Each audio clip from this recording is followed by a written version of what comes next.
Lu tahu nerd nggak? Nerd itu kutu buku yang kerjaannya belajar terus sampai mabok. Orang mana yang mau lihat robot nerd di cerita perang-perangan robot? Murah sangat.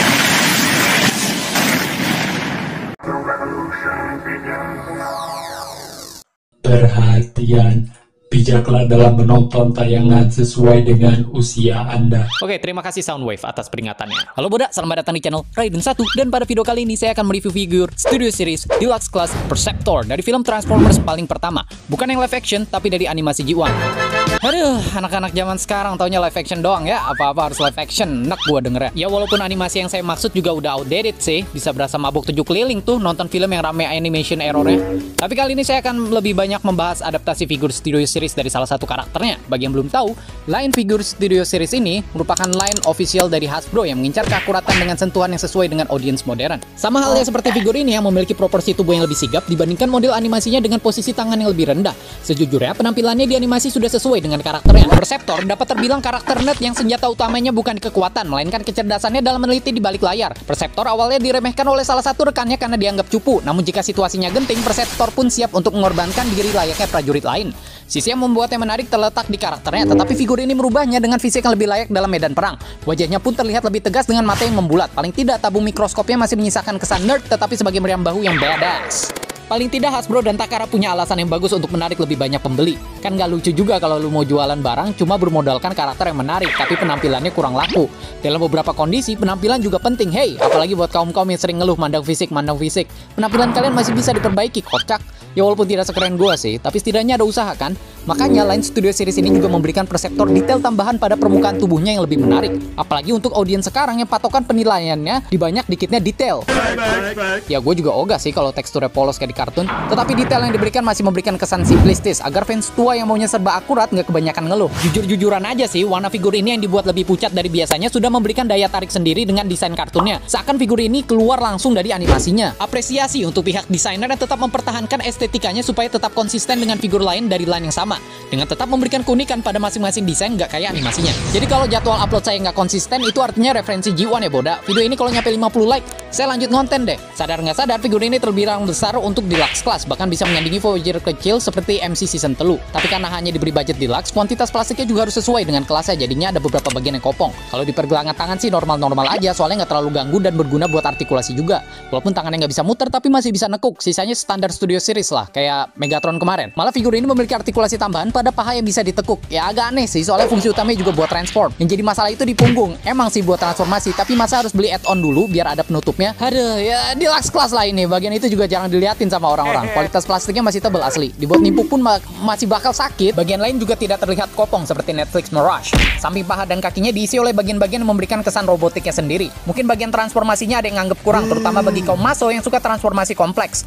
Ya bisa aja sih diimprove lagi, tapi old mode-nya aja simple begini. Mau transformasi kayak mana lagi? Saya jamin penyokong G1 makin seneng kalau tahu transformasinya akurat tanpa tambahan step yang ribet. Figur ini akurat dengan G1-nya. Berubah menjadi mikroskop yang tidak ada di dunia nyata, apalagi yang sering kalian temui di lab sekolah kalian. Ya kecuali handle tabung atau lengan mikroskopnya yang berbeda. Tapi salut abis, tabung mikroskopnya diberikan detail sedemikian mungkin. Walaupun adjustment seperti pada lensanya tidak berfungsi sih. Lensanya juga tidak dapat dipakai untuk melihat dengan jelas seperti versi G1-nya ini, jadi buat apa? Satu kelemahan dibandingkan versi G1-nya, tapi dengan beragam kelebihan yang dimiliki, bukan akhir dunia. Gak sampai di situ, dada Perceptor yang tadinya ditutupi oleh meja kerja mikroskop di mode robot juga diberikan pola tambahan. Begitu pula dengan kehadiran panel-panel pada pergelangan tangan yang tertutup. Bagian sikil emang nggak ada detail tambahan lagi, pun tidak perlu juga karena sudah ada detail menarik lainnya agar tetap tampil simplistis. Tapi di telapaknya diberikan lubang dan dapat dipasangkan blast effect, jadi terlihat seperti menembak.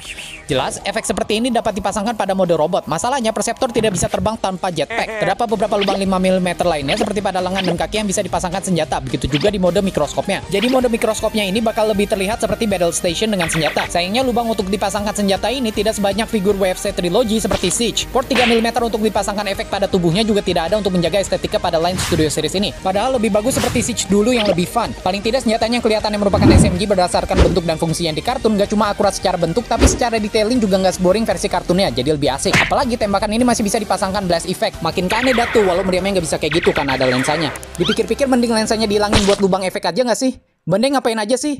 Gini aja nggak becus? Udahlah mending saya aja yang jadi CEO Garena. Satu hack terakhir untuk mode mikroskopnya. Bagian bawahnya sebenarnya menunjukkan bagian lebih kopong saat kakinya direnggangkan berdasarkan panduan resminya. Tetapi kalian bisa menggunakan bagian lebih tertutup, selain terlihat lebih rapi, menutup aurat itu juga lebih baik. Dan seperti yang bisa kalian lihat, terdapat red tank pada kaki mikroskop. Karena sebenarnya figur ini adalah triple changer dan dapat berubah menjadi tank Cybertronian. Tanknya ini terinspirasi dari figur G1-nya dan tidak muncul di kartun. Tetapi kemudian dikanonisasi oleh cerita Jepang melalui komiknya dengan desain yang sama. Jadi 100% akurat saya rasa. Yang pasti hanya meriam dan threadnya saja yang benar-benar merupakan bagian dari bentuk tanks. Tidak hanya tank dari dunia nyata. Meriamnya mana cuma bisa dinaik turunkan lagi, tidak bisa diputar sama seperti di mode robotnya. Paling tidak jadi ada opsi untuk menyimpan meriamnya di mode robot sih. Threadnya juga tidak bisa berputar atau minimal diberi roda tambahan yang dapat bergerak seperti Siege Megatron. Ya lumayan juga sih buat nambah detail kaki di mode robot, walau threadnya tidak diberi separasi warna, jadi warna kakinya tetap akurat. Cuma 100% lebih menarik entah itu di mode robot ataupun tank jika diberi separasi warna.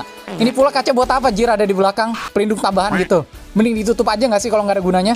Oke, positive thinking aja. Mungkin karena budget deluxe class cuma bisa segitu ya. Pertama kali saya lihat promo image-nya, saya mengira mode tank ini akan menjadi mode tank terbaik dibandingkan dengan versi G1 dan Titan's Return-nya. Tetapi setelah melihatnya secara 360 derajat horizontal dan vertikal, Titan's Return masih unggul dalam hal ini. Mode ini anggap saja bonus dari figur deluxe yang saya beli sekitar 300 ribuan. Lihat sisi positif lainnya juga dong, karena ada mode ketiga, step transformasinya juga makin banyak kan? Jadi makin asik kan? Padahal cuma mindahin kaki doang Jir. Ya G1 simple sih, tapi kan gak gini juga kali. Minimal bikin bagian lainnya terlibat juga lah. Apakah figur ini must buy? Di harga 300-400an? Tentu, banyak aspek positif lainnya. Tapi kalau di atas harga itu, mending kalian nunggu versi paketannya aja yang sama robot kecil nanti. Apapun modenya, Perceptor masih bisa diletakkan dengan backdrop yang berisi gambar kota Autobots di bumi saat diserang pada awal film Transformers G1.